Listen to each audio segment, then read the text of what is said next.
pessoal, sejam todos bem-vindos à nossa quinta videoaula da matéria de corrosão e monitoração de corrosão do curso de inspeção de equipamentos. Bom, como todos sabem, meu nome é Rafael, estamos dando início aqui à nossa quinta videoaula, né, sobre monitoração da corrosão, de maneira que essa é a nossa primeira a quinta videoaula da matéria, porém a primeira aula, né, da matéria de monitoração da corrosão. Então, minha metodologia de ensino de aula, todos sabem muito bem, a apresentação de slides, seguidas das explicações, né, caso sejam necessárias. Então, sem mais delongas, vamos acompanhar comigo a apresentação do mesmo. Verificar a corrosividade do fluido de processo e assim permitir o quê? Ou seja, na monitoração da corrosão, dentro de monitoração de corrosão, nós temos o quê? Que verificar a corrosividade do fluido de processo e assim permitir o quê? Programar com maior efetividade serviços de manutenção, reduzir tempo de inspeção nas paradas, evitar ou prolongar as paradas para manutenção. Bom, então quando você verifica o teor de corrosividade de um fluido envolvido no processo, você acaba, em consequência disso, né, podendo programar com maior efetividade os seus serviços de manutenção, ou seja, já com base em previsões, né, feitas aí pelos cálculos do projeto. Você reduz o tempo de inspeção das paradas, porque se você aumenta a sua efetividade na manutenção, poucos itens serão necessários, né, serão passíveis de inspeção. E você pode aí evitar ou prolongar as paradas de manutenção, ou seja, se você evita uma parada de manutenção, você tem o benefício do seu equipamento estar em funcionamento, né? Ou se você prolonga o tempo entre uma parada e outra, você faz com que a sua produção se tenha aí uniforme, né, intocada e não interrompida, né, e interrupta, por assim dizer, por mais tempo. Certo? Segundo o adendo, correlacionar dados de corrosão com as variáveis operacionais, diagnosticando as causas da corrosão. Certo? Com isso, nós temos aqui métodos de monitoração. São os métodos analíticos, né, que são feitos por base de análises.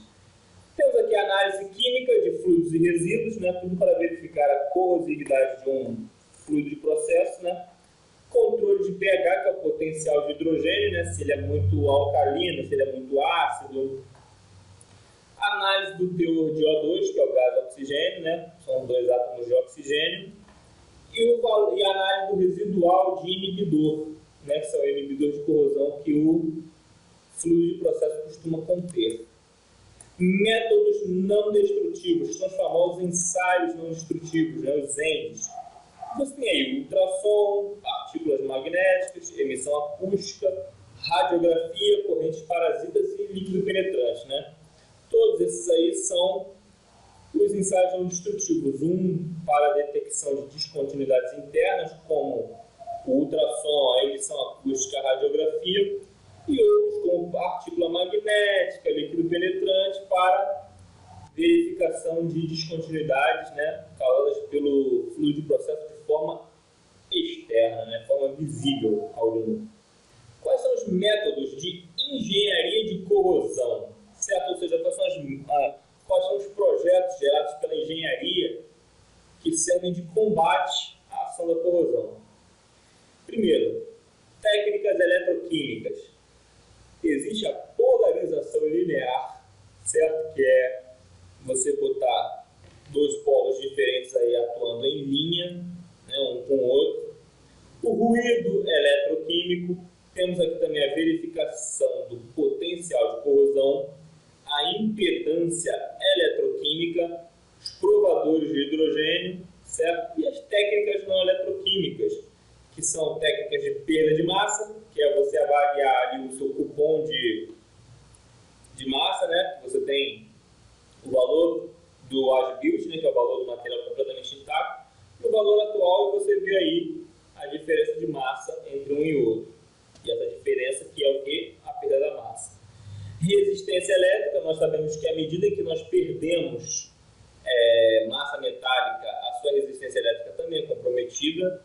Certo? E os provadores de hidrogênio, que é o método no qual nós podemos aí avaliar a corrosão de uma forma não eletroquímica, utilizando aí o hidrogênio. Vamos ao primeiro. Método por perda de massa. É, de fato, o método mais usado no monitoramento da corrosão e o mais simples, né? O princípio baseia-se na introdução de um cupom de mesmo material de fabricação do equipamento, ou seja, um cupom de massa, né? Dentro do equipamento e retirado após um determinado intervalo de tempo.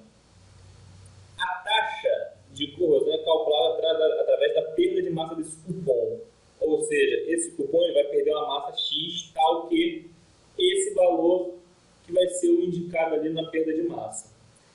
É utilizado em qualquer tipo de meio, independente de aerado ou não, oleosa ou não, de alta ou baixa temperatura e etc. Ou seja, ele é utilizado em qualquer tipo de meio, por isso, né, é um dos mais usados aí no monitoramento da corrosão.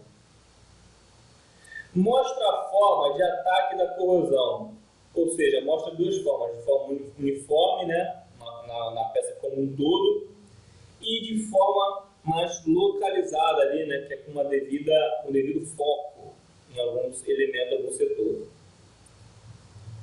Método de preparação, a STM G1, né, e a NAS RP0775 estão previstos, né, o método de preparação estão previstos nesses dois aqui, nessas duas normas. A seleção do tipo do cupom está previsto na ASTM, que é a Associação de Técnicos de Mecânica, né? Sociedade Americana de Técnicos de Mecânica, que está na G484, G3094, G3873 e G3990, certo? Que trata de corrosão sob tensão, né? O tipo de cupom ideal para corrosão sob tensão, para corrosão por frestas, corrosão por pitch e a corrosão microbiológica. Pode ser inserido dentro do equipamento através de ferramentas que permitem a instalação de diversos corpos de prova, carretéis, podendo ensaiar em uma única exposição diferentes tipos de materiais. Certo? E dentre as demais técnicas é a que apresenta o menor custo. Por essa razão também, né, uma das mais utilizadas aí, certo? Bom, além da facilidade aqui de você aplicar, né, que pode ser inserido aqui, ó, dentro do equipamento através de ferramentas que permitem a instalação desses diversos corpos de prova, certo? A taxa de corrosão é calculada através da seguinte forma: taxa X, né, é igual a 8.760, que multiplica peso inicial menos peso final dividido por esse P, que é a densidade, vezes área exposta, vezes o tempo de exposição. Essa forma que os senhores estão vendo aqui é a forma utilizada com base nos dados que o cupom metálico, né, nos apresenta após o período de teste. Diferentes tipos de geometria, né? Ou seja, o cupom ele pode ter diferentes tipos de geometria, ele pode ser de várias formas, de preferência uma que associe, né, uma que melhor se associe ao seu material em questão. Limitações da técnica. Tempo de exposição pode ser prolongado, ou seja, às vezes o cupom de corrosão ele não ficou um tempo suficiente para absorver ali a perda de massa, né, as informações suficientes para serem computadas e determinadas em fórmula. Não correlaciona com as variáveis operacionais, ou seja, ela não tem correlação com uma variável de nível operacional. Sistemas que transportam vários fluidos, método e não informam o fluido corrosivo, ou seja, ele é capaz de dizer o quanto de massa perdeu, porém ele não é capaz de dizer qual é o tipo de fluido que você está lidando. Você tem que saber por outros métodos ou até mesmo dentro do projeto. E exige a devida preparação e a limpeza do cupom. Essas são as limitações. Bom, método por resistência elétrica. é um método de monitoração em que os dados são fornecidos de forma online, certo? Ou seja, em tempo real, de forma online, certo? Os dados dessa monitoração são fornecidos ao inspetor. O princípio, no que se fundamenta, né, esse método por resistência elétrica? Mudança da resistência elétrica do metal exposto pela variação da área transversal devido ao desgaste por corrosão, ou seja, como eu disse anteriormente, à medida em que o material, né, ele reduz a sua massa metálica, né, a sua seção transversal acaba sendo reduzida também, o que faz com que a sua resistência também reduza, ou seja, a intensidade passa a ser maior. Certo? E a fórmula determinada é R, que é de resistividade elétrica, igual a esse Pzinho aqui, né, que indica resistividade, dividido por 1 sobre a área transversal da seção oposta, certo? E aí nós temos aqui também o Lzinho, ó, que é o comprimento do material exposto. Bom, a resistência elétrica do metal exposto é comparado com uma referência, ou seja, com um referencial, né, interno à sonda. Bom, 4. O método não sofre influência da temperatura do meio, pelo fato do metal exposto e referência estarem na mesma temperatura. Certo? Então ele não pode estar qualquer diferença no seu resultado, na sua resistência, não poderá ser associado, não poderá ser de responsabilidade da diferença de temperatura, pois os mesmos estarão sendo ensaiados em mesma temperatura. Tanto o bloco em questão quanto o bloco de metal de referência. Certo? Ó, é adequado para qualquer meio corrosivo, certos benefícios agora. Possui resposta rápida em função da corrosividade do fluido, em tempo real, como nós vimos, né, online. Existem várias formas de construção do sensor e a sensibilidade é a função da espessura do metal exposto. Possui limitação da técnica, é um produto de corrosão que pode ser condutivo, não dá informação de corrosão localizada, certo? A vida do sensor para muitos meios corrosivos, para meios muito corrosivos, é bastante reduzida. E é um sistema caro, pois exige uma troca de sonda. Então nós temos aqui certos benefícios e as limitações, né, que fazem com que o método tenha seus prós e contras. Provadores de hidrogênio, né, o nosso terceiro método. Corrosão que liga a reações catódicas, que essas reações catódicas geram a formação do nosso hidrogênio. Quais são as consequências do hidrogênio num processo desse de provação de hidrogênio? Ele penetra no aço e se dissolve no meio do material metálico, formando bolhas de gás. Agora, quais são os efeitos do hidrogênio no aço? Com a formação de bolas, o hidrogênio atômico aprisionado gera um trincamento, por sua vez.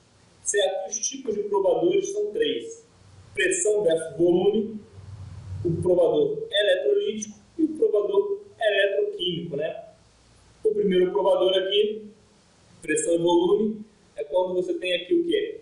A sua aplicação e monitoração do provador de hidrogênio pelo método da pressão e sua expansão volumétrica, né? Em concomitância com a sua expansão volumétrica. No segundo, que é o eletrolítico, nós temos de aplicação desses provadores por meio de eletrólitos, né? De soluções eletrolíticas. E, por fim, a eletroquímica, certo, utiliza meios eletroquímicos, por sua vez, para avaliação por meio dos provadores de hidrogênio. Resistência de polarização linear. Monitoração online, só aplicável para sistema aquoso. 2. Princípio. Baseia-se na medição de corrente que circula entre dois eletrodos quando submetido a uma aplicação de potencial constante. A aplicação de uma diferença de potencial, polarização entre os eletrodos que se corroem resulta em uma densidade de corrente, que é medida e que está correlacionada com a densidade de corrente de corrosão. Ou seja, ΔE dividido por ΔI, né, que é a variação de potencial dividido pela variação de corrente, é igual a inclinação da curva anódica vezes a inclinação da curva catódica dividido por 2,3, que é uma constante, e esse ICORR, que significa corrente de corrosão, que, por sua vez, multiplica a inclinação da curva anódica mais a inclinação da curva catódica. Certo? Bom, tem como principal vantagem a determinação instantânea da taxa de corrosão, assim como determinar a formação de uma camada protetora. Certo? Ela, além de proporcionar a você de forma instantânea, né, a taxa de corrosão atuante no seu metal, ela determina o quê? A formação de uma camada protetora que seja de fato eficiente no combate, né, a essa taxa de corrosão. Bom, sondas corrosimétricas podem ser do tipo de 2 ou 3 eletrodos, que será a função da resistência da solução. Certo? Então pode ser de 2 eletrodos somente ou até de 3. Sondas com 2 eletrodos representam baixas taxas de corrosão e resistência menor que 3, ou seja, usa-se o de 2 eletrodos para baixas taxas de corrosão. Sondas com 3 eletrodos têm que ser utilizadas para resistências menor que 10 kΩ por centímetro, certo? Com uma seguinte ressalva: resistividade será a função da disposição dos eletrodos, certo? A sua resistividade vai depender da forma que você dispor seus respectivos eletrodos. Limitações da técnica. Agora são os contras, né?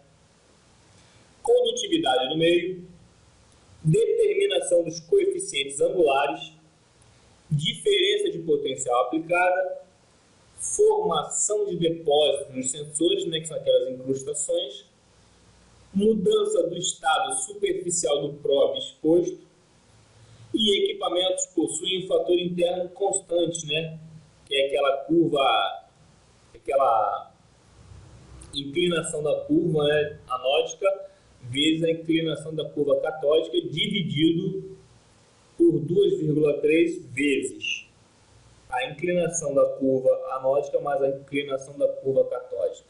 Essa é a forma de determinar se um fator interno constante. É por essa forma. Bom, temos aqui agora um outro método, né, que é o amperímetro de resistência nula, que é o ZRA. Utilizado para sondas com 2 eletrodos diferentes, que é um par galvânico, gera uma diferença de potencial entre os 2 sensores e mede-se a corrente que circula entre o par, o qual está relacionado à taxa de corrosão. 3 sondas possuem um eletrodo de aço carbono, que representa o anodo, e o de latão, que é representado o catodo, né, que apresenta aí, então, por essa diferença de nobrezas, né, uma resposta. Bom, gente, aqui, ó, técnica utilizada para monitoração da concentração de oxigênio, né, e necessita de cuidados especiais. Ali, ó, o famoso ácido sulfídrico, o H2S, né, ele polariza anodicamente o sensor de latão, certo? Gera-se formação de depósitos e tornando a resposta muito lenta, né? Essa geração de depósitos faz com que a sua resposta não seja mais tão eficiente como se não estivesse. Sistemas aquosos, certo? Necessita de um sistema aquoso, então você já pode ter percebido que é uma forma eletrolítica de monitoração da corrosão. Não indica a taxa de corrosão, mostra apenas a presença de compostos oxidantes, ou seja, não diz o quanto houve de corrosão, não indica a taxa, indica apenas a presença de compostos oxidantes. E a sensibilidade da técnica é função das áreas expostas, do anodo e do cátodo, certo? A área do cátodo deverá ser de 1 a 2 vezes a área do ânodo, certo? Então tem que haver essa diferença aí na hora de você dispor os seus eletrodos. Vamos falar agora, senhores, sobre o ruído eletroquímico, né? Mede flutuações de potencial e corrente resultante do processo corrosivo ao longo do tempo entre dois sensores.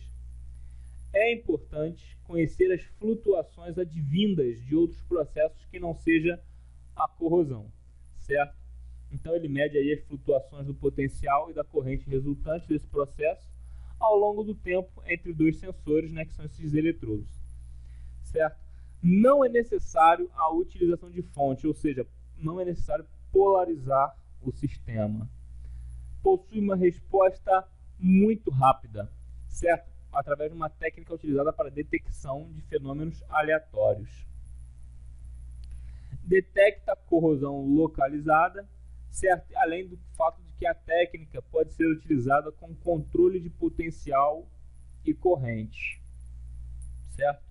No caso de potencial, a flutuação pode ser medida entre dois eletrodos idênticos, entre eletrodo de trabalho e referências. No caso, essa flutuação, dois métodos de serem medidas pelo ruído eletroquímico: por eletrodos idênticos, certo? Ou um eletrodo de trabalho com os seus eletrodos de referência, né? Seus eletrodos de referências. No caso de corrente, a flutuação só poderá ser medida entre dois eletrodos idênticos e acoplados a um multímetro de resistência nula. Ou seja, para a corrente de flutuação, só entre dois eletrodos idênticos, certo? Ligado a um multímetro de resistência nula. E a principal vantagem da técnica é o quê? Dispensar a polarização do sistema, né? E utilização em meios pouco condutores, ou seja, não é necessário você polarizar a sua linha, o seu sistema.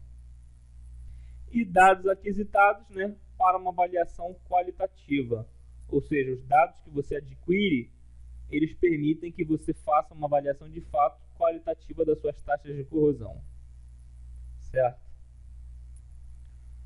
Bom, senhores, com isso encerramos aqui a nossa matéria de corrosão e monitoração da corrosão, certo? Espero que não, em momento nenhum, os senhores esqueçam da importância que a corrosão tem para o inspetor de equipamentos.